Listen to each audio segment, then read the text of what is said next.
ఇప్పుడు మీరు కూడా మాట్లాడుకుంటున్నట్టున్నారుగా. నేనంటే అక్కడ కలిసినప్పుడు మాట్లాడుకుంటాను.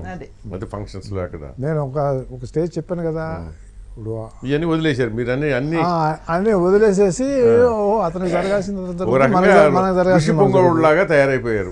ఋషి పొంగోడు లాగా. ఋషి పొంగుడు అని నేను అన్నా.